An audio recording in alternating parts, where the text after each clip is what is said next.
नमस्कार दोस्तों। आशा रखता हूं कि आप और आपके परिवार वाले अपने घर पे स्वस्थ और सुरक्षित होंगे। Myself Bhavin Shah from Sahas institute of commerce, your own personalise high tech digital classes. दोस्तों, एमएस यूनिवर्सिटी के एफवाई बीकॉम में सेमेस्टर 2 में हमारा सब्जेक्ट है आईईपीपी और इस सब्जेक्ट के यूनिट नंबर 1 के आज के इस सेशन में हम लोग डिस्कस करने वाले एक important topic and that is income and non income indicator. और सबसे पहले हम लोग इसमें डिस्कस करने वाले हैं इनकम इंडिकेटर्स ऑफ ग्रोथ। मतलब कि लोगों का ग्रोथ हुआ है उसको मेजर करने के लिए हम लोग इनकम का बेस रखेंगे। तो देखो, इसके अंदर सबसे पहली कैटेगरी आती है and that is real per capital income, जिसको शॉर्ट में कहा जाता है RPCI, real per capita income. Gujarati में कहूं तो वास्तविक माथादीठ आवक, ये हो गया उसका गुजराती नाम। देखो, Meier defined economic development means आर्थिक विकास as the process whereby real per capita income of a country increases over a long period of time. मतलब जैसे जैसे टाइम जाता है, देश की जो रियल पर कैपिटा इनकम है, मतलब पर्सन દીઠ જે ઇન્કમ થાય છે તે એ શું થાય, લોંગ ટર્મમાં વધતી હોય, subjected to the stipulation that the number of people below an absolute poverty line does not increase। Absolute poverty line के नीचे जो लोग हैं उनके नंबर्स नहीं बढ़ने चाहिए, रियल पर कैपिटा इनकम बढ़नी चाहिए। देखो यहाँ पे एक एब्सोल्यूट पॉवर्टी होती है और दूसरी रिलेटिव पॉवर्टी होती है, ये हम लोग पहले पढ़ चुके हैं। Increased does not increase and that the distribution of income does not become more unequal मतलब कि ऐसा ना हो कि पैसे जो इनकम होती है देश की वो कुछ ज्यादा लोगों को ही मिले। मतलब फॉर एग्जांपल ऐसा समझ लो कि देश की for example yearly income, total income की मैं बात कर रहा हूं, वो हुई 10,000 और देश के अंदर टोटल जो पॉपुलेशन है वो है फॉर एग्जांपल 100 पीपल का। तो 10,000 की टोटल इनकम को हम 100 से डिवाइड करेंगे तो हमको ऐसा मिलेगा कि हर एक पर्सन की इनकम 100 रुपीज है। बट ऐसा तो कभी नहीं होता है कि हर एक पर्सन की इनकम 100 रुपए ही हो, कुछ लोगों की इनकम ज्यादा होगी, कुछ लोगों की इनकम कम होगी। अब यहां पे फॉर एग्जांपल देश की टोटल इनकम बढ़ गई 50,000 और पॉपुलेशन है 100 का, तो हम इसको डिवाइड करेंगे तो हमको ऐसा लगेगा भाई देखो पर कैपिटा इनकम मतलब हर एक पर्सन की इनकम 500 रुपए हो गई। बट इसके अंदर ऐसा है कि ये जो 40,000 रुपए बढ़े हैं ना, वो सिर्फ देखो पहले 10,000 थी वो बढ़ के 50,000 हुई, तो 40,000 रुपए देश की इनकम बढ़ गई, टोटल इनकम। पर ऐसा है कि इसमें से 20,000 अदानी भाई साहब के बढ़े हैं और 20,000 अंबानी भाई साहब के बढ़े हैं। मतलब अदानी और अंबानी की इनकम बढ़ गई है, बाकी आप जैसे मेरे जैसे आम लोगों की इनकम में कोई फर्क नहीं पड़ा है, वो उल्टा और गरीब हुए। ऐसा समझ लो कि ये 50,000 हो गई, उसमें से 45,000 ये दोनों की है, बाकी के सारे लोगों की तो 10,000 की 5,000 हो गई। तो यहां पे क्या होगा, लोग जो पॉवर्टी लाइन के नीचे वो बढ़ जाएंगे। तो यहां पे ये कहा है कि लॉन्ग टर्म में पर कैपिटा इनकम एक तो बढ़े, हर एक मींस पर कैपिटा इनकम यानी ये टोटल इनकम को हम टोटल पॉपुलेशन से डिवाइड करें वो तो बढ़े, पर उसके साथ साथ जो एब्सोल्यूट पॉवर्टी लाइन के नीचे जो लोग होते हैं वो नहीं बढ़ने चाहिए। मतलब कि अनइक्वल डिस्ट्रीब्यूशन ऑफ इनकम नहीं होना चाहिए। So real per capita income is equal to real national income divided by population, जो मैंने आपको अभी एग्जांपल देके समझाया। भाई 10,000 की इनकम है, पॉपुलेशन है फॉर एग्जांपल 100 लोगों का, तो हम वो पॉपुलेशन से डिवाइड कर देंगे। अब यहां पे ये जो रियल पर कैपिटा इनकम है उसकी कुछ लिमिटेशंस भी है। तो ये लिमिटेशंस यानी कि मर्यादा वो क्या है, तो देखो fair and accurate estimation of real income is very difficult. मतलब रियल इनकम वास्तविक आवक કેટલી વધી છે, रियल नेशनल इनकम वास्तविक आवक वो एक्यूरेटली, फेयर एंड एक्यूरेट मतलब एकदम साची, वो जानना बहुत ही डिफिकल्ट है, which depends on the techniques and methods that are applied for the estimation of availability of information regarding the national output. मतलब मेन चीज ये है कि रियल पर कैपिटा इनकम ढूंढना ये काफी डिफिकल्ट है और वो डिपेंड करता है कि हम लोग कैसी मेथड्स और टेक्निक्स का इस्तेमाल करते हैं। देन सेकंड लिमिटेशन है an increase in real per capita income may not raise the real standard of living of the masses. Mass मतलब group, major population. This may happens due to decrease in the consumption because of increase in saving through real per capita income is increase. मतलब कि यहाँ पे real per capita income बढ़ी है, इसका मतलब ये जरूरी नहीं है कि जो लोगों का स्टैंडर्ड ऑफ लिविंग है, मतलब जीवन धोरण, वो भी बढ़ेगा। क्यों? क्योंकि ऐसा भी हो सकता है कि इनकम बढ़ी है पर हम लोग स्पेंडिंग नहीं कर रहे, हम लोग ज्यादा पैसा, अच्छे कपड़े नहीं ले रहे, अच्छी मेडिकल फैसिलिटी नहीं ले रहे, हम लोग पैसे ज्यादा जमा कर रहे, सेव कर रहे। तो यहां पे हो सकता है कि पर कैपिटा इनकम बढ़ गई बट स्टैंडर्ड ऑफ लिविंग अभी भी वैसा का वैसा ही है। There is another possibility, the masses remaining the poor despite of increasing the real per capita income is due to increase in the income of rich people. अभी मैंने बताया था कि यहाँ पे टोटल इनकम बढ़ गई पर देश में जो अंबानी है, अदानी है, उन्हीं की इनकम बढ़ी है। जो देश का मेजर पॉपुलेशन है उसकी इनकम में कोई खास फर्क नहीं पड़ा है। आप अभी देखो कि रिसेंट टाइम में आपको जीडीपी कम देखने को मिल रहा है, उसमें ऐसा नहीं है कि मुकेश अंबानी और अनिल जो अदानी है, गौतम अदानी, उसकी इनकम बढ़ गई, कम हो गई है, उनकी वेल्थ तो डबल ट्रिपल हो गई है, पर आम लोगों की इनकम कम हो रही है। मतलब टोटल इनकम बढ़ेगी पर इसका मतलब ये बिल्कुल नहीं है कि सभी की इनकम बढ़ेगी। यहां पे ऐसा हो सकता है कि टोटल इनकम जो बढ़ी है उसके अंदर जो रिच पीपल है, जो पैसे वाले लोग हैं, उन्हीं की इनकम ज्यादा बढ़ गई हो। This indicates the unequal distribution. अब ऐसा हो रहा है कि अमीर लोग हैं वो ज्यादा अमीर बन रहे हैं और गरीब लोगों को कोई फायदा नहीं हुआ। मतलब क्या हुआ कि इनकम इनइक्वालिटी बढ़ेगी। और वो क्यों बढ़ा? क्योंकि इनकम का इक्वल डिस्ट्रीब्यूशन नहीं है, समान वहंचनी नहीं थी रही। अमीर और अमीर बन रहा है और गरीब और गरीब बन रहा है because of unequal distribution of income. और ये हो सकता है इवन दो कि हमारी रियल पर कैपिटा इनकम हमको ज्यादा दिख रही है, पर इसका मतलब ये नहीं है कि हर एक बंदे की इनकम बढ़ेगी। हो सकता है कि कुछ लोगों की इनकम बहुत ज्यादा बढ़ गई है और उसकी वजह से हमको एवरेज ज्यादा दिख रहा है, बट आम आदमी की इनकम ना बढ़ी हो। मेरे जैसे बेचारे जो गरीब रह जाते हैं उनकी बात कर रहा हूं। The real per capita income measures estimates fail to measure adequately the changes in the output। जो मेजर्स लेते हैं वो फेल हो जाते हैं, जो हमें प्रॉपरली डिसीजन लेना है, इंडिकेशन चाहिए, वो गलत हो जाते हैं। International comparison of the real GNP, gross national product, per capita are inaccurate due to exchange rate conversion of different currencies into common currencies. मतलब अलग अलग जो करेंसीज होती है, डॉलर है, पाउंड है, येन है, उन सब का जो करेंसी का एक्सचेंज रेट है वो अलग अलग होता है, जिसकी वजह से इंटरनेशनल कंपैरिजन जो हमें जीएनपी की करनी होती है वो काफी डिफिकल्ट हो जाता है। Real per capita income fails to take into account problems associated with मतलब कनेक्टेड, संलग्न with the basic needs like nutrition मतलब खावा पीवानु, health, sanitization, housing, water, education. देखो real per capita income fail होती है, ये सारी चीजें जो कि इंपॉर्टेंट है उसके साथ डील करने में। मतलब रियल पर कैपिटा इनकम बढ़ेगी, इसका मतलब ये नहीं है कि न्यूट्रिशन लोगों का बढ़ जाएगा या हेल्थ अच्छी हो जाएगी या एजुकेशन ज्यादा हो जाएगा या सैनिटाइजेशन, हाउसिंग, टॉयलेट, वाटर, ये सब फैसिलिटी बढ़ जाएगी। कोई एश्योरेंस नहीं है दोस्तों। Despite this limitation, real per capita income is widely used measure of economic development. अब देखो ये कुछ लिमिटेशन हमने कहने के लिए कहे, पर इसका मतलब ये नहीं है कि भाई ठीक है तो फिर ये लिमिटेशन है तो एक काम करो रियल पर कैपिटा इनकम को छोड़ दो। नहीं दोस्तों, रियल पर कैपिटा इनकम के फायदे बहुत ज्यादा है। कुछ लिमिटेशंस है, छोटे मोटे है, बट उसके फायदे बहुत ज्यादा है और इसीलिए मेजोरिटी जगह पे इकोनॉमिक डेवलपमेंट के मेजरमेंट के लिए ये रियल पर कैपिटा इनकम का ही बेस लिया जाता है।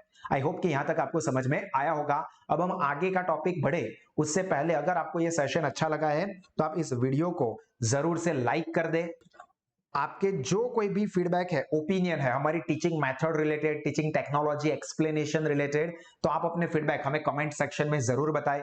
अच्छा लगा है तो अच्छा कहे, बुरा लगा है तो गालियां लिखिए, कोई दिक्कत की बात नहीं है। और आपके जो कोई भी फ्रेंड्स FY बीकॉम में सेमेस्टर 2 में है उन सभी के साथ इस वीडियो को जरूर शेयर करें। और अगर आपको एक्सीलेंट एजुकेशन लोवेस्ट फीस पे अवेल करने हैं तो आप गूगल प्ले स्टोर से साहस स्मार्ट स्टडीज ऐप को डाउनलोड कर दें, जिसकी भी लिंक मैंने नीचे डिस्क्रिप्शन में दी हुई है, और वहां पे जाके आप डेमो वीडियोस, डेमो पैम्पलेट्स वगैरह सब चेक कर सकते हैं, तो आपको हमारे टीचिंग क्वालिटी के बारे में पता चले। और अगर time to time updates, information चाहिए तो आप अपना नाम, अपना नंबर, आपका सिटी और एरिया इस नंबर पे रजिस्टर्ड कर सकते हैं, या हमारे जो भी रिस्पेक्टिव स्टडी ग्रुप्स है उसको ज्वाइन कर सकते हैं। चलिए दोस्तों, हमने आगे इनकम इंडिकेटर की बात की, अब हम लोग सेकंड टॉपिक इसका डिस्कस करने वाले हैं, that is non income indicator. मतलब यहां पे इनकम की बात नहीं होगी, बाकी सब facilities like health, education, sanitization, housing, मतलब जहां पे इनकम कनेक्टेड नहीं है, पैसा इन्वॉल्व नहीं है, वैसे सब मेजरमेंट जिससे हम लोग देखेंगे कि ग्रोथ कैसा है। तो देखो, physical quality of life index बहुत ही इंपॉर्टेंट है, PQLI। It was Morris D Morris who develop the physical quality of life index. काफी इंपॉर्टेंट चीज है, blank develop the physical quality of life index, तो मॉरिस डी मॉरिस, ठीक है, डिनो मोरिया का छोटा या बड़ा भाई लगता है। यहां पे physical quality of life index included 3 indicators. याद रखना, ये physical quality of life index के अंदर 3 इंडिकेटर आते हैं, और वो कौन कौन से हैं? पहला लाइफ एक्सपेक्टेंसी, इंपॉर्टेंट है, आपको काम लगेगा। Infant mortality rate, infant mortality rate का मतलब होता है बाढ़ मृत्यु दर, एंड लिटरेसी रेट मतलब के साक्षरता। तो 3 इंडिकेटर्स यहां पे PQLI में आते हैं। कौन कौन से? सबसे पहला है लाइफ एक्सपेक्टेंसी मतलब अंदाजित आयुष्य, इन्फंट, इन्फंट मतलब बाढ़ मृत्यु दर, infant mortality rate and literacy rate. For each indicator he devised a scale which included a number rating from 1 to 100। मतलब उसके लिए उसने रेटिंग दी भाई 1 to 100। जैसे वो फेयर एंड लवली की एड देखते हैं, तो वो फेयर एंड लवली की वो ब्यूटीफुल लड़की नहीं आती है, वो इंडिकेटर लेके भी देखो मेरा फेरोमीटर, पहले मेरी स्किन इतनी थी अब इतनी गोरी हो गई है, तो वो स्किन का मीटर दिखाती है एडवर्टाइजमेंट में। उसी तरह से यहाँ पे मॉरिस डी मॉरिस ने स्केल दिया था 1 to 100 का, जिसमें 1 रिप्रेजेंट्स वर्स्ट परफॉर्मेंस मतलब बहुत बुरा, खराब, घटिया, आप लोगों जैसा, और 100 मतलब मेरे जैसा बढ़िया, नंबर 1 क्वालिटी का। मजाक है बट सही है। चलिए, the PQLI method keeps in the view the welfare consideration and it attaches the fruits of economic growth with the human betterment। ये कोई काम का नहीं है, but it is objected on the ground that it is limited measure, it has not included so many social and psychological properties which have been identified by the measures of quality of life as in the case of security, justice and human rights। ये भी कोई काम का नहीं है, पर इसमें ये कहा है कि PQLI में सिर्फ 3 ही इंडिकेटर को लिया है, पर ये 3 इंडिकेटर से हमारी जिंदगी कैसी चल रही है वो नहीं पता चलेगा। उसके अलावा भी बहुत सारी चीजें हैं जो कि अब यहाँ पे यार मेरी गर्लफ्रेंड है, वो मुझे हाँ नहीं बोल रही है और मेरा माइंड उसी के पीछे डिस्टर्ब रहता है। अब मेरे पास सब कुछ है बट फिर भी मुझे खुशी नहीं मिल रही है, क्यों? क्योंकि मेरी गर्लफ्रेंड हाँ नहीं बोल रही है यार। या मेरे पापा मुझे नई बाइक नहीं दिला रहे इसलिए मैं खुश नहीं हूं, हैप्पी नहीं होने का बहुत सारे रीजंस होते हैं। और ये PQLI सिर्फ 3 बेस के ऊपर ही डिसीजन ले लेते हैं कि भाई आप खुश हो, आपकी लाइफ अच्छी है या नहीं। तो ये 3 इंडिकेटर उतने जेन्युइन पिक्चर प्रेजेंट नहीं करते हैं। तो ये कहा है कि भाई और भी बहुत सारी चीजें जो कि कंसीडर करनी चाहिए थी, पर यहाँ पे नहीं की है तो अच्छा है, आपको उतना कम पढ़ना पड़ेगा, टेंशन नहीं लेने का। ठीक है, चलो यहाँ पे ह्यूमन डेवलपमेंट इंडेक्स HDI, जिसमें क्या कहा है, it is a composite statistics of क्या क्या चीजें आएगी, life expectancy, education and income indices used to rank countries into 4 tiers of human development. 4 tier, first tier, second tier, third, fourth, इस तरह से रैंक देंगे 3 चीजों को कंसीडर करके HDI में, life expectancy, education and income.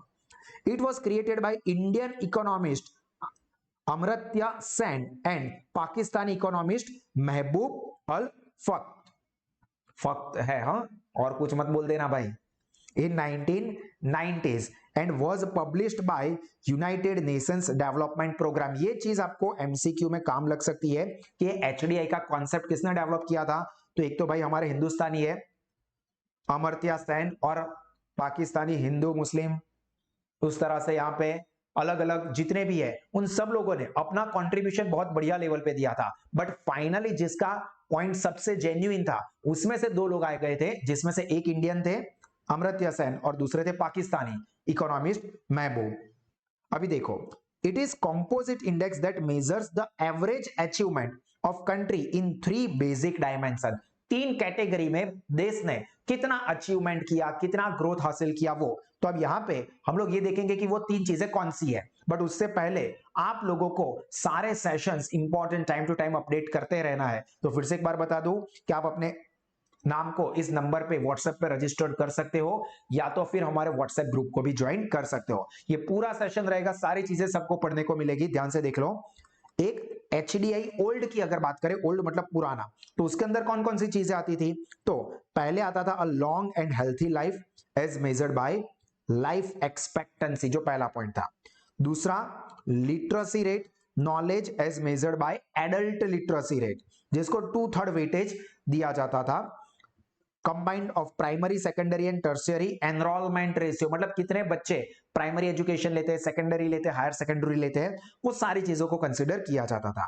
And a decent standard of living, decent मतलब सारू, व्यवस्थित, योग्य, by real GDP per capita income based on, full form याद रखना, परचेसिंग पावर पैरिटी, पीपीपी, 3 बार पी करने की, परचेसिंग पावर पैरिटी की। चलिए, अब ये इंपॉर्टेंट नहीं है, सिर्फ नॉलेज के लिए कि फॉर ईच कंपोनेंट एक मैक्सिमम और दूसरी मिनिमम लिमिट दी हुई थी। तो मैक्सिमम लिमिट क्या है? तो लाइफ एक्सपेक्टेंसी ने बोला है कि 85 इयर्स तक जियो। ठीक है भाई, उससे ज्यादा मत जियो, बहुत ज्यादा हो जाएगा, फिर आपकी हेल्थ अच्छी नहीं है, आप बीमार रहते हो, तो सब रहेगा। और मिनिमम क्या है? 25, ये 25 साल तो इंसान जिंदा रहना चाहिए। एडल्ट लिटरेसी रेट 100 सबसे अच्छा है। ये देखो, ऐसा नहीं है कि भाई 25 साल से पहले कोई मर नहीं सकता, या 85 हो गए और जी रहे तो क्या जानबूझ के मर जाए, ऐसा नहीं। ये कहीं भी 85 मैक्सिमम ये पहुंचे, मतलब आपने बहुत बड़ी, आपने पूरी जिंदगी देख ली, और कम से कम 25 तो होने चाहिए, तभी तो सब कुछ आप कर पाओगे। मतलब वोट देना है, जॉब करना है, बिजनेस करना है, वो सब की बात कर रहा हूं, ठीक है? क्यों सर, मन में लड्डू फूटा। दूसरा है एडल्ट लिटरेसी, मैक्सिमम 100, मतलब सब लोग पढ़े लिखे हैं, मिनिमम 0, कोई नहीं पढ़ा लिखा है आप लोगों की तरह, अंगूठा छाप। Then third, combined enrolment ratio, मतलब सभी स्टूडेंट एनरोल करवाते हैं प्राइमरी सेकेंडरी हायर सेकेंडरी के लिए, या फिर कोई नहीं, सबको पढ़ाई छोड़ देनी है। And real GDP per capita income 40,000 US dollar maximum, बहुत बढ़िया है, और कम से कम 100 यूएस डॉलर तो होने चाहिए भाई। तो ये मिनिमम 100, मैक्सिमम 40,000, ठीक है? इंडेक्स एक्चुअल वैल्यू इतना इंपॉर्टेंट नहीं है, माइनस मिनिमम वैल्यू और maximum divided by maximum value minus minimum value, ये यहाँ पे लिखा हुआ है। चलिए, ये इंपॉर्टेंट नहीं है इतना। एचडीआई न्यू, ये एक इंपॉर्टेंट है क्योंकि ये नया है, लेटेस्ट है। तो देखो, maximum and minimum values are set in order to transform the indicators expressed in different units into indices between 0 to 1। याद रखना भाई, ओल्ड था वो 0 to 100 में आता था, देखो ये रहा 0 to 100 में आया था, जबकि यहां पे क्या होगा? 0 to 1। This goal post act as the natural zeros and aspirational goals respectively, मतलब ये नेचुरल, ये बढ़िया। They are set as following health. पहला अगर हम हेल्थ की बात करें तो लाइफ एक्सपेक्टेंसी भी मिनिमम 20 साल की होनी चाहिए, मैक्सिमम 85 की रखी है, ये याद रखना, एमसीक्यू में काम लग सकता है। ओल्ड के वाइज मिनिमम लाइफ एक्सपेक्टेंसी 25 की थी, न्यू में 20 है। देन एजुकेशन मिनिमम तो ऑब्वियसली 0 से तो कम हो नहीं सकता, मतलब 0 ईयर से एज से पहले तो पढ़ाई नहीं कर सकते। मैक्सिमम स्कूलिंग कितना करना है? 18 साल तक। 18 साल से, वैसे भी आप 12th खत्म करोगे तो आप देखो 17-18 साल की एज आपकी होगी, उसी को ध्यान में रख के बनाया गया है। Means year of schooling, schooling के साल कितने होंगे? 15। क्यों? क्योंकि आप ऐसा तो होगा नहीं पैदा होके सीधा स्कूल में चले गए, आप नर्सरी, जूनियर, सीनियर और 1 to 12, तो टोटल 15 साल का एजुकेशन, ये मैक्सिमम स्कूल एजुकेशन होगा। हाँ, आप लोग, कुछ लोग ऐसे भी होते हैं जिनका वो कोविड की वजह से 15-15 महीने चल गया था। तो standard of living, gross national income पर कैपिटा इनकम मिनिमम 100, मैक्सिमम 75। देखो, ओल्ड में मिनिमम 100 और मैक्सिमम 40 था, यहाँ पे मैक्सिमम बढ़ा के कितना कर दिया है? 75,000। उसके बाद नेक्स्ट पॉइंट है ह्यूमन पॉवर्टी इंडेक्स। देखो, आगे हमने देखा एचडीआई, अब हम देखने वाले हैं HPI, poverty index. HPI was an indication of the standard of living in a country developed by United Nations to complement the human development index. मतलब एचडीआई जो बनाया था उसको कॉम्प्लीमेंट करने के लिए, उसको सपोर्ट करने के लिए ये एचपीआई इंडेक्स बनाया गया है। Was first reported as a part of human development index report इन 1997 मतलब 1997 માં પહેલી વાર આ HPI ને HDI નો જે સપ્લિમેન્ટ મતલબ પાર્ટ તરીકે રિપોર્ટ એનો પ્રેઝન્ટ થયો હતો. It was considered to better reflect the extent of deprivation on the developed countries compared to HDI. Deprivation मतलब दूर રહ્યા છે, જેમને પોતાની જે જરૂરિયાતની વસ્તુઓ છે નથી મળ્યા. Deprived मतलब નાથી દૂર રહેવું, मतलब जो एजुकेशन है या लिटरेसी है या इनकम है वो उनको नहीं मिल सकी है.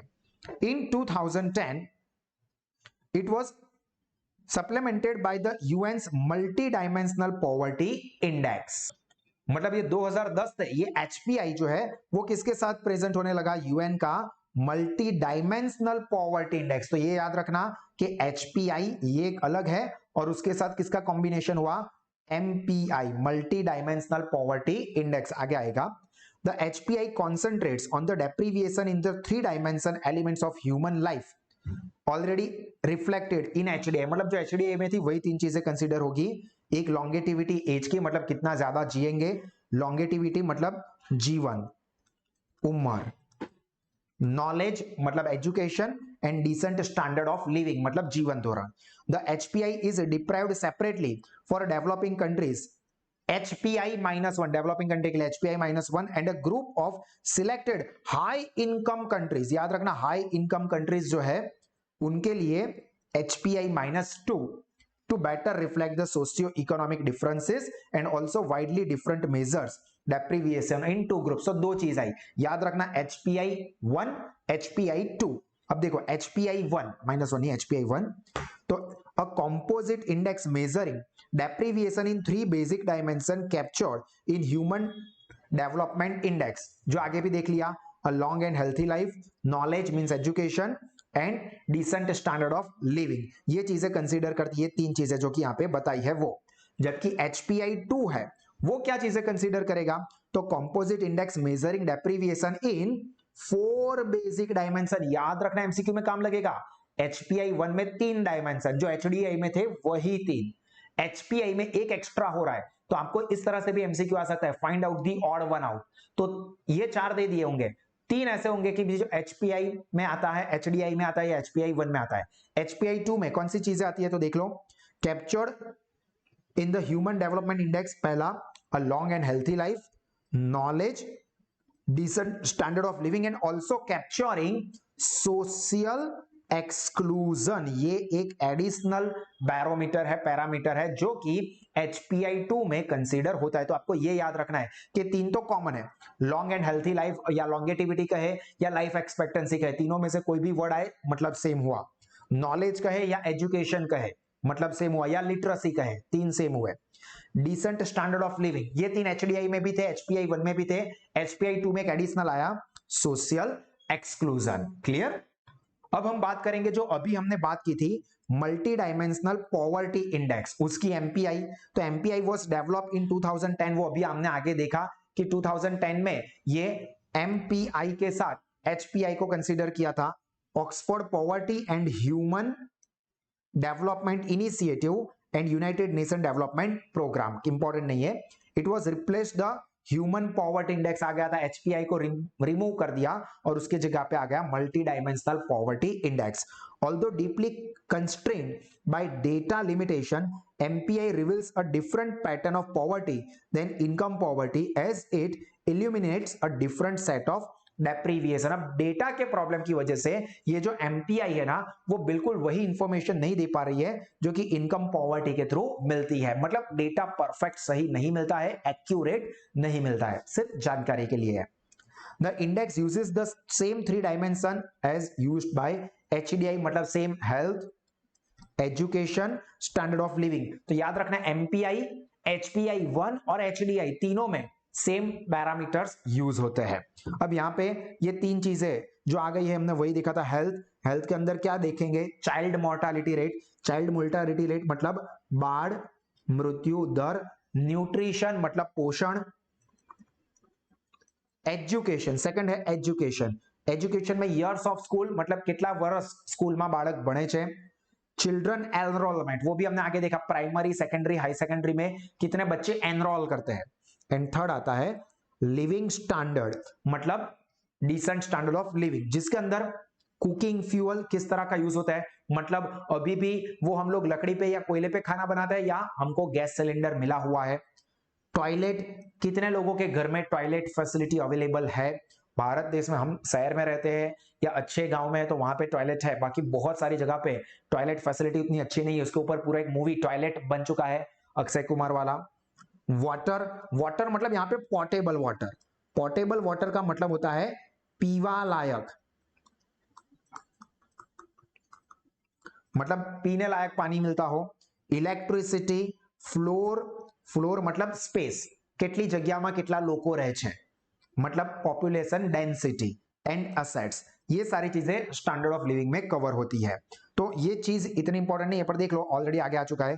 MPI is calculated as MPI is equal to H into A, यहाँ पे percentage of people who are MPI poor and A means average intensity of MPI. अब यहाँ पे देखो ये एजुकेशन में क्या चीजें कही है, तो year of schooling deprived if no household member has completed 5 years of schooling, मतलब कोई 5 વર્ષ પણ સ્કૂલના પૂરા નથી કર્યા, वो बाबूराव गणपतराव आपटे जैसा है। तुम कहां तक पढ़े हो, दोपहर तक। सुबह मेरा बाप मेरे को स्कूल में छोड़ के गया और दोपहर में पूरा स्कूल मेरे को घर पे छोड़ के गया, तो पूरा मैं दोपहर तक पढ़ा है। ऐसा नहीं, ITUS अक्षय कुमार जैसा, इसकी टोपी उसके सर, बहुत ही इंटेलिजेंट लोग करते हैं ऐसा, मतलब यहाँ पे कम से कम 5 साल स्कूल की लाइफ होनी चाहिए। School attendance deprived if any school aged child is not attending school up to class 8, मतलब 8 स्टैंडर्ड तक स्कूल अटेंड ही नहीं करते हैं। अब ये भी बुरी बात है। हेल्थ में child mortality rate deprived if any child has died in the family, बाળક ઘરમાં મૃત્યુ પામ્યું છે તો એ કન્સિડર થશે। Nutrition deprived if any adult or child for whom there is nutritional information is malnourished, malnourished मतलब પૂરું ખોરાક મળતો નથી, પૂરા પોષક તત્વો મળતા નથી, એની હેલ્થ પછી વીક જ રહે, કેમ, કારણ કે એને વ્યવસ્થિત પોષક તત્વો વાળું ખાવાનું મળતું નથી, તો मतलब हेल्थी फूड, न्यूट्रिशियस फूड मिले बहुत जरूरी है। इलेक्ट्रिसिटी में ऑब्वियसली कि घर पे इलेक्ट्रिसिटी सप्लाई होना चाहिए। सैनिटाइजेशन में हाउस होल्ड में सैनिटाइजेशन फैसिलिटी होनी चाहिए, टॉयलेट फैसिलिटी होनी चाहिए। ड्रिंकिंग वाटर, पीने लायक पानी मिलना चाहिए। Then floor deprived if the household has a dirt sand or dung floor, मतलब પક્કા જમીન, मतलब ઘરમાં આપણે શું કરીએ છીએ, આપણે ટાઇલ્સો નખાવી હશે કાં તો તમે બીજું કોઈક સારી વસ્તુઓ લખાવી હશે, પણ જે લોકોએ હજુ પણ ડર્ટ, સેન્ડ અથવા ડંગ, આ તમે બહુ જોશે, ડંગ ગાયના છાણાનો લેપ કરી અને ફ્લોર બનાવ્યો હોય તો એનો मतलब કે હજુ સ્ટાન્ડર્ડ ઓફ લિવિંગ ઇમ્પ્રુવ થયું નથી। ફ્યુઅલ કુકિંગમાં હજુ ડંગ એટલે છાણાનો યુઝ કરે છે, વુડ એટલે લાકડા કે ચારકોલ, ચારકોલ मतलब કોલસા થી ખાવાનું બનાવે છે, એનો मतलब કે હજુ સ્ટાન્ડર્ડ ઓફ લિવિંગ સારું નથી। एंड 10th असेट ओनरशिप, मतलब आज मेरे पास पैसा है, बंगला है, गाड़ी है, बैंक बैलेंस है, तुम्हारे पास क्या है, भाई भाई मेरे पास माय भाई, ऐसा नहीं। यहाँ पे क्या क्या असेट्स अवेलेबल है, जैसे कि radio, TV, telephone, bicycle, motor bike, refrigerator और कार, ट्रक, क्या है क्या नहीं है, ये सारी चीजें कंसीडर की जाती है। उसके बाद हमारा नेक्स्ट टॉपिक कवर होता है, वो है जेंडर इनइक्वालिटी। बहुत मोटो प्रॉब्लम है, मतलब पुरुषों सरखामणी में स्त्रियों की संख्या दोनों 50-50 होंगे तो अच्छा रहेगा, बट जेंडर इनइक्वालिटी का प्रॉब्लम भारत देश में, और सिर्फ भारत में नहीं, बहुत सारे देश में बहुत ज्यादा, इवन आपको पता होगा कि चाइना में भी ये प्रॉब्लम बहुत ज्यादा है। Gender inequality index is a new index for determination of gender disparity. Gender disparity का मतलब होता है, डिस्पैरिटी નો મતલબ થાય અસમાનતા, मतलब પુરુષ અને સ્ત્રી કેટલા નંબરમાં છે, બંને સરખા છે તો વેરી ગુડ, એક બહુ વધારે છે, પુરુષો વધારે છે, સ્ત્રીઓ ઓછા છે, તો એનો मतलब કે જેન્ડર ડિસ્પેરિટી છે। that was pioneered in 2010 HDI index report 20th anniversary edition of UNDP। All too often women and girls are discriminated against in health, education, political representation, labor market etc। ये आपको पता है कि mostly सभी जगह पे girls को इतना प्रेफरेंस नहीं मिलता है, ये वास्तविकता है। मतलब आप देखो, आप जॉब के लिए देखने जाओगे या पॉलिटिक्स में देखने जाओगे तो आपको मेल, पुरुष ज्यादा देखने को मिलेंगे, फीमेल, स्त्रियों એટલી વધારે જોવા નથી મળતી. તો આ રિફ્લેક્ટ કરે છે કે અસમાનતા છે. જ્યારે પુરુષ સ્ત્રી બંને સરખા છે તો બધામાં બંને સરખા દેખાવા જોઈએ ને, પણ નથી દેખાતા. All major gender equalities in 3 dimensional aspect. पहला है productive health, measured productive health. उसके अंदर आता है maternal mortality ratio and adolescent birth rate. Adolescent birth rate આ બહુ ઇમ્પોર્ટન્ટ છે. ભારત દેશમાં આ બહુ પ્રોબ્લેમ છે કે જ્યારે એડોલેસન્ટ એજ છે, એડોલેસન્ટ એજ એટલે હજુ 18 વર્ષના નથી થયા, પુખ્ત વયના નથી થયા, યુવા નથી બન્યા, પણ બાળકને જન્મ આપવા માટે સક્ષમ થઈ જાય છે. તો એ લોકો એટલે કે 14-15 વર્ષના હોય એ લોકો, ખાસ કરીને છોકરીઓ, ગામડામાં આનું પ્રમાણ બહુ વધારે છે, એ મા બની જતી હોય છે, માતા બની જતા હોય છે, મેરેજ કરાવી દેતા હોય છે. તો આ બહુ ખરાબ વસ્તુ છે. હજુ એ પોતે જ છોકરી છે, નાની છે, અને એ પોતે મમ્મી બની જાય છે. તો આ એડોલેસન્ટ બર્થ રેટ એટલે પુખ્ત વયમાં અથવા પુખ્ત વય પણ નથી થયા, 15-14 થી 18 વર્ષની વચ્ચે મમ્મી પપ્પા બની જતા હોય. એમ્પાવરમેન્ટ, એમ્પાવરમેન્ટ મતલબ સશક્તિકરણ, सशक्तिकरण. देखो proportion of parliamentary seats occupied by female and males. Parliament એટલે આપણા દેશની સંસદમાં મેલ અને ફિમેલની સીટ કેટલી છે, તો એમાં પણ જોશો તમે પાર્લામેન્ટમાં તો મેલ જ વધારે છે, ફિમેલ ઓછી છે આપણા દેશમાં. ઘણા બધા દેશમાં પ્રોબ્લેમ છે, આપણા દેશમાં એકલામાં નથી. proportion of adult females and male aged 25 years and older with the list of some secondary education, मतलब જેમનામાં સેકન્ડરી એજ્યુકેશન પણ પ્રોપર ના હોય. અને થર્ડ છે ઇકોનોમિક સ્ટેટસ. આ ત્રણ વસ્તુ આવે. એક reproductive health, second empowerment, and third economic status expressed as the labor market participation measured by labour force participation. મતલબ લેબર ફોર્સમાં એટલે કે જે લોકો કામ કરી શકે એમાં મેલ કેટલા છે અને ફિમેલ કેટલા છે. તો એમાં પણ એવું હોય છે કે મેલ વધારે હોય છે, ફિમેલ ઓછી હોય છે. ઓલ રેન્જીસ, આ બધી જ રેન્જ શું હોય છે, 0 to 1 ની. જે 0 નેગેટિવ કહેવાય એ સારામાં સારું કહેવાય. આ યાદ રાખજો. As per HDI report 2011, India ranks 129 out of 146 countries of all. મતલબ આ તો કેટલું ખરાબ કહેવાય, વિચારો. 146 દેશોમાં આપણી રેન્ક 126 નંબરની છે. મતલબ ટોપ 10 માં નહીં, ટોપ 20 બી નહીં, ટોપ 50 બી નહીં, ટોપ 100 બી નહીં. મતલબ કેટલી ખરાબ હાલત છે આપણી હેલ્થ, એજ્યુકેશન, લાઈફ એક્સપેક્ટન્સી ત્રણેયમાં. અને હેલ્થનું તો આપણે હમણાં જ જોયું છે કોરોનામાં કેવી રીતે આપણા આજુબાજુના લોકો, ઘરના લોકો મર્યા છે. દેન જેન્ડર એમ્પાવરમેન્ટ મેઝર. એમ્પાવરમેન્ટ મતલબ હમણાં જ કીધું સશક્તિકરણ.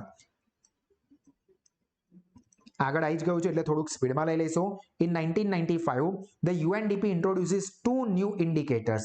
One, gender related development index, GDI, gender related development index, and a gender empowerment measure, GEM. ये दो चीजें याद रखनी है, फुल फॉर्म के लिए काम लग सकता है.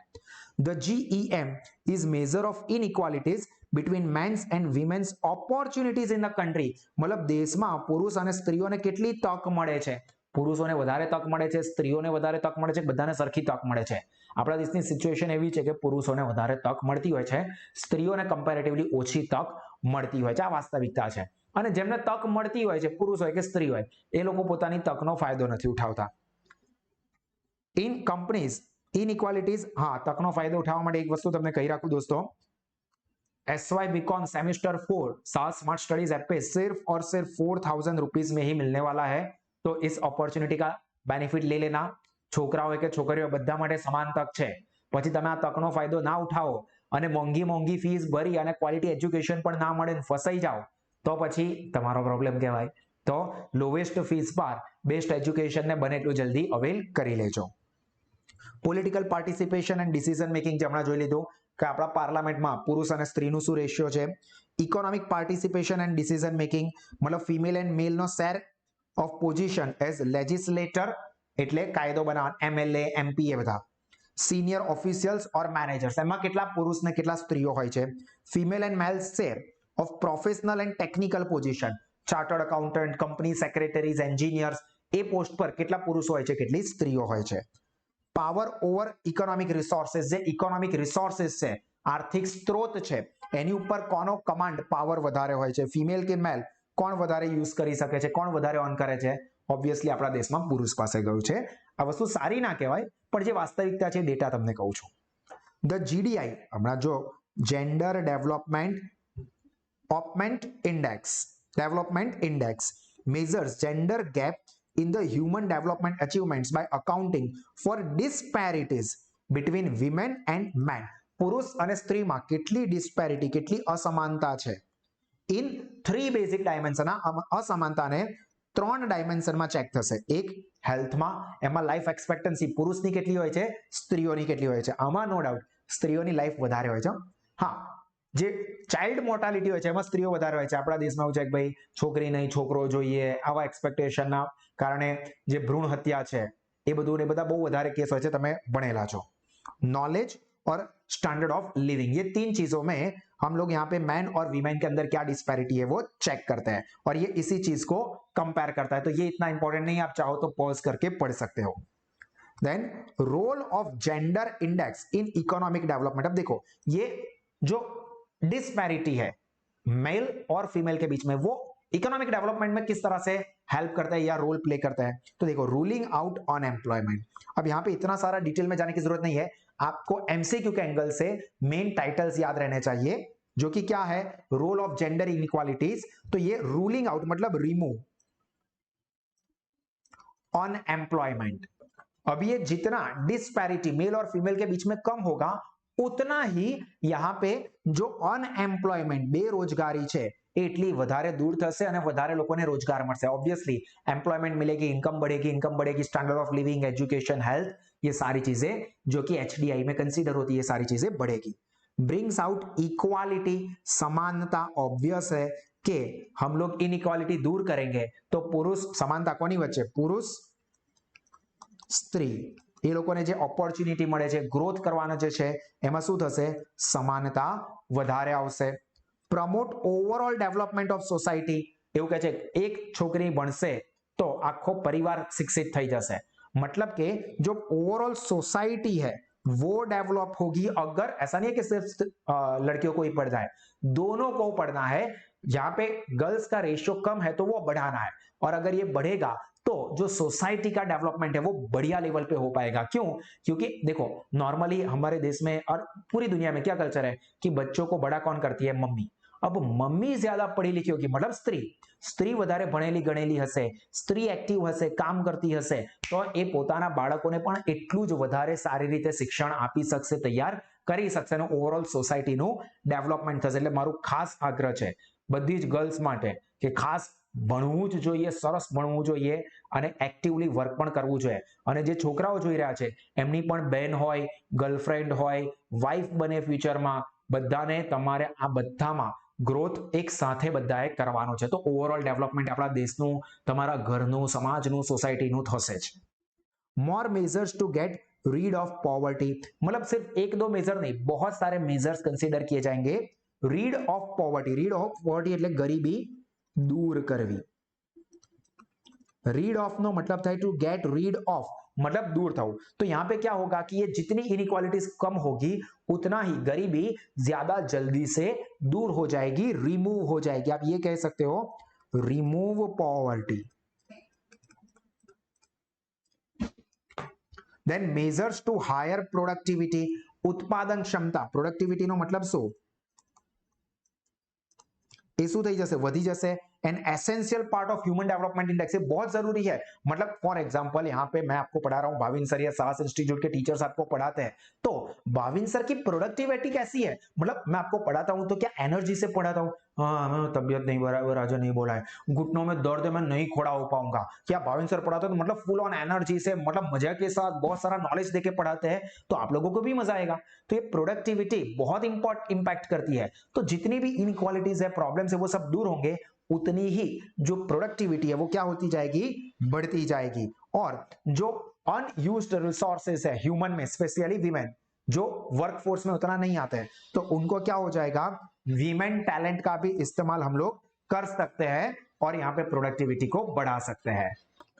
Then sixth point, very simple point, बहुत अच्छे से हमको पता है, more equitable distribution of income. मतलब के आवकनी સમાન વહેંચણી. मतलब દેશનું જેટલું પણ પ્રોડક્શન થાય છે, ઇન્કમ વધે છે, તો બધાની વચ્ચે મેક્સિમમ ઇક્વલ લેવલ પર ડિસ્ટ્રીબ્યુશન થવું જોઈએ. એવું ના થાય કે અમીર જ વધારે અમીર બનતા જાય અને ગરીબ રસ્તા પર આવી જાય. તો જેટલું આ ઇનઇક્વાલિટી દૂર થશે એટલે કે જેટલું ઇક્વિટેબલ ડિસ્ટ્રીબ્યુશન થશે એટલું એચડીઆઈના બધા જ પેરામીટર શું થશે, ઇમ્પ્રુવ થશે. ખાલી એવું થશે કે અદાણી અંબાણી જ કમાશે તો ગરીબ લોકોની હેલ્થ બગડશે, ગરીબ લોકોનું એજ્યુકેશન નીચે જશે, ગરીબ લોકોનું સ્ટાન્ડર્ડ ઓફ લિવિંગ નીચે રહેશે. તો એચડીઆઈમાં આપણી જે રેન્ક 129 છે એ હજુ નીચે જતી રહેશે. લોકોની ઇન્કમ વધશે, ઇક્વલ ડિસ્ટ્રીબ્યુશન હશે તો શું થશે, એચડીઆઈમાં ગ્રોથ આવતો જશે. And last point, investment in education, health and skill of people. મતલબ સરકારે દેશે શક્ય એટલું વધારે રોકાણ કરવું જોઈએ एजुकेशनની પાછળ. मतलब सारी स्कूलों, सारू एजुकेशन, हाई टेक एजुकेशन जैसे सास इंस्टीट्यूट प्रोवाइड करता है, क्या कोशिश करनी है कि बढ़िया लेवल का हाई टेक क्वालिटी एजुकेशन सभी लोगों को, मैक्सिमम स्टूडेंट्स को कम से कम फीस पे अवेलेबल हो, जिससे कि वो लोग अच्छा एजुकेशन लेके अपने करियर में आगे बढ़ सके. हेल्थ केयर फैसिलिटी बढ़िया होनी चाहिए, मेडिकल फैसिलिटीज अच्छी होनी चाहिए कि कोई भी बीमारी होती है तो ऐसा नहीं होगा कि हमारे देश के लोग ऑक्सीजन की कमी की वजह से मरेंगे या दवाइयों की कमी की वजह से मरेंगे या डॉक्टर की कमी की वजह से मरेंगे, ऐसा नहीं होगा. हेल्थ केयर फैसिलिटी बढ़िया है. स्किल ऑफ पीपल, लोग बहुत ही टैलेंटेड है, स्किलफुल है आप लोगों जैसे. कब? जब आप अच्छी ट्रेनिंग लेते हो, अच्छा एजुकेशन लेते हो, तो आपकी ट्रेनिंग अच्छी होगी तो ऑब्वियस है कि देश का ग्रोथ होगा सभी सेक्टर में, सभी फैक्टर्स में. वो हेल्थ हो या एजुकेशन हो या लाइफ एक्सपेक्टेंसी हो या स्टैंडर्ड ऑफ लिविंग है, सब में जब गवर्नमेंट या हम सब लोग ये अगर हम ऐसा कहेंगे कि नहीं मैं पढ़ाई के लिए पैसा नहीं खर्च करूंगा, मैं मोबाइल के लिए घूमने के लिए पैसा स्पेंड करूंगा, तो आपका जो स्टैंडर्ड ऑफ लिविंग है वो बढ़ना बहुत डिफिकल्ट है. आपको जरूरी है कि अच्छा एजुकेशन कहीं से भी जहां पर भी मिलता है वहां से लेते हो. हाँ, हो सके उतनी कम फीस पे लेते हो, अच्छी हेल्थ केयर फैसिलिटीज आप कहीं से भी लेते हो, आप अच्छी स्किल डेवलपमेंट के लिए काम करते हो, तो बहुत बेनिफिट आपको पहले, सोसाइटी को, समाज को और देश को मिल सकता है. तो यहाँ पे हमारा ये पूरा टॉपिक खत्म हो रहा है. आई होप कि आपको ये सारी चीजें समझ में आ गई होगी. उसका पूरा ये जो मटेरियल है, कंटेंट है, वो हमारी साल स्मार्ट स्टडीज ऐप पे मिल जाएगा. और इसी तरह के और extra ordinary education commerce stream में कोई भी कोर्स के लिए, चाहे वो 11 12 हो, एफएसवाई, टीवाई, बीकॉम हो, सीए या सीएस के कोई भी लेवल के लिए, तो सब लोग अपने फ्रेंड्स, दोस्त, छोटे बड़े भाई बहन रेकमेंड करो कि गूगल प्ले स्टोर से साल स्मार्ट स्टडीज ऐप को डाउनलोड करें, जहां पे लोवेस्ट फीस पे बेस्ट क्वालिटी का एजुकेशन अवेलेबल है, जिससे कि आपका नॉलेज, रिजल्ट और करियर तीनों ही टेरिफिक लेवल पे बढ़ सकते हैं. और एसवाई बीकॉम के आपके एडमिशन के लिए आप रजिस्ट्रेशन करवा सकते हैं, प्री बुकिंग कर सकते हो. लोवेस्ट फीस पे बढ़िया क्वालिटी का एजुकेशन मिलता है. और दोस्तों, आप सब लोग हमेशा मुस्कुराते रहे, आगे बढ़ते रहे, पढ़ते रहे, सीखते रहे, स्वस्थ रहे, सुरक्षित रहे. God bless you all. जय हिंद.